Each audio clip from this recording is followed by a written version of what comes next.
नमस्कार, मैं डॉक्टर मंजू भार्गवी भार्गवी सिंफो में आप सभी का स्वागत करती हूँ। आज मैं आप लोगों को मोहन राकेश जी द्वारा लिखित आखिरी चट्टान यात्रा वृत्तांत का सारांश सुनाने जा रही हूँ।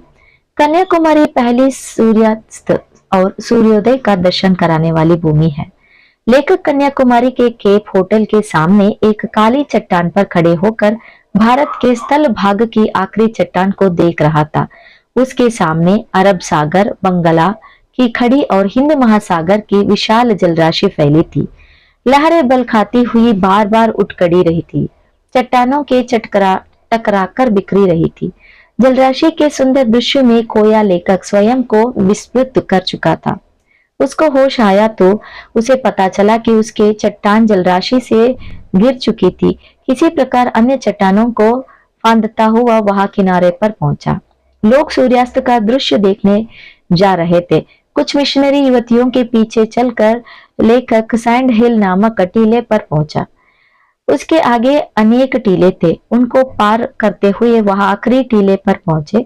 उस टीले से सूर्यास्त का दृश्य स्पष्ट दिखाई दे रहा था। अस्त होते हुए सूर्य की सुनहरी किरणें पड़ते ही रेत चमक रही थी। सूर्य का गोला पानी की सतह की ओर बढ़ रहा था। उसने निकट आने का कारण पानी का रंग बदल रहा था। पहले वह सुनहरा हुआ, फिर लाल और बैंगनी होता हुआ अंत में काला हो गया। वापस लौटता सूर्यास्त देखने में लीन लेखक को ध्यान ही नहीं आ रहा था कि वापस भी जाना है।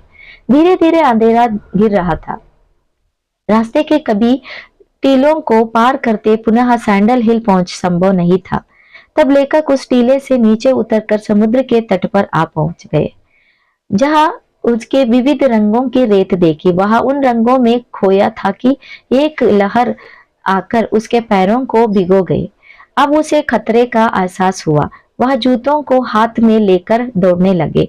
एक चट्टान पर चढ़ गए। तब तक वह पानी से गिर गई थी। पानी में उतरकर अगली चट्टान तक जाने सा उसका साहस ना था। वह चट्टान एक दूसरे और तट की स्मृति भूमि थी।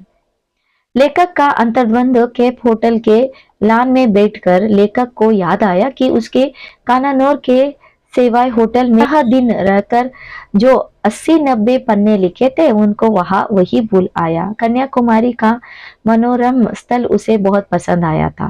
वह रहना चाहता था, परंतु अब कानानौर लौटना भी जरूरी था। उसके मन में सवेरे जाने के वाले बसों का टाइम टेबल प्रकट होने रहा था। विवेकानंद चट्टान से सूर्योदय। लेखक विवेकानंद चट्टान पर बैठा था। वह युवकों से बातें कर रहे थे। एक ग्रेजुएट युवक उसको बात कर रहा था कि उनके शिक्षित युवक वहां बेकार बैठे हैं। वहां चट्टान से लेखक ने सूर्योदय का सुंदर दृश्य देखा। लौटते समय वह दूसरे मार्ग से आया। उसकी नाव लहरों से फंस गई। वह डूबते डूबते बचा।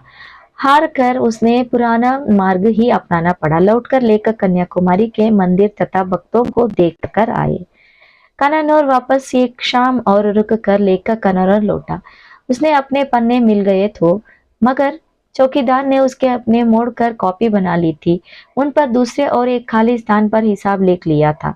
लेखक के पन्ने लौटकर वह उसी तरह निराश हुआ जिस प्रकार कन्याकुमारी में अपने सूटकेस में अपने लिखे पन्नों को वापस न पाया। वह निराश हो गए थे। यहीं पर सारांश समाप्त होता है। धन्यवाद।